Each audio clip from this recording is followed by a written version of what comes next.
மும்பையில் பயங்கரமான ஒரு தீ விபத்து ஏற்பட்டிருக்கிறது. மகாராஷ்டிரா மாநிலம் டோம்பிவில்லி பகுதியில் உள்ள ஒரு தொழிற்சாலையில் இந்த விபத்து அரங்கேறி இருக்கிறது. இதில் 4 பேர் உயிரிழந்திருக்கிறார்கள். 35க்கும் மேற்பட்டோர் படுகாயமடைந்திருக்கிறார்கள். கூடுதல் விவரங்களோடு இணைகிறார் செய்தியாளர் ராஜா. வணக்கம் ராஜா, இந்த தீ விபத்து தொடர்பான முழு விவரங்கள் என்ன? வணக்கம். மகாராஷ்டிரா மாநிலம் டோம்பிவில்லி பகுதியில் MITC 2ஆம் கட்டிடத்தில் உள்ள ஆம்பர் கெமிக்கல் தொழிற்சாலையில் இன்று பிற்பகல் பயங்கர ஒரு வெடி விபத்து சம்பவம் ஏற்பட்டிருக்கிறது. தொழிற்சாலையில் உள்ள பாய்லர் வெடித்து சிதறியால் அதிக அளவில் கரும்புகை வெளியேறும் காட்சிகள் தான் இதாகியிருக்கிறது.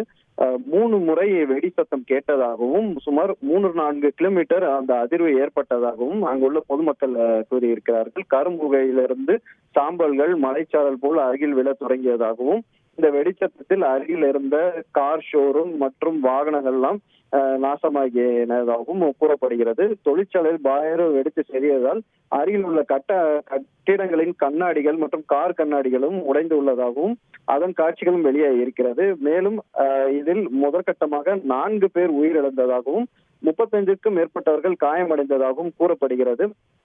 தேசிய பேரிடர் மீட்பு குழு சம்பவத்திற்கு விரைந்து மீட்பு பணியை தொடங்கி இருக்கிறார்கள்.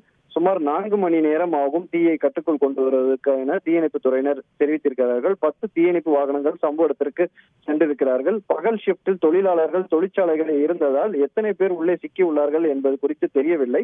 35 பேர் காயங்களோடு மீட்கப்பட்டனர். அதில் 4 பேர் தீ காயங்களோட ஏற்பட்டு மீட்கப்பட்டனர். அதில் அவர்தான் சிகிச்சை பலனின்றி உயிரிழந்ததாக முதற்கட்ட தகவல் வெளியே இருக்கிறது. அந்த மாநில துணை முதல்வர் தேவேந்திர பட்னாவிஸும் இது குறித்து மாவட்ட ஆட்சியரிடம் பேசியிருக்கிறார். மேலும் இந்த சம்பவம் தொடர்பாக 8 பேர் சஸ்பெண்ட் செய்யப்பட்டதாக அவர் அறிவித்திருக்கிறார். தொடர்ந்து மீட்பு பணி நடைபெற்று வருகிறது. நன்றி ராஜா, உங்களுடைய முழுமையான விவரங்களுக்கு.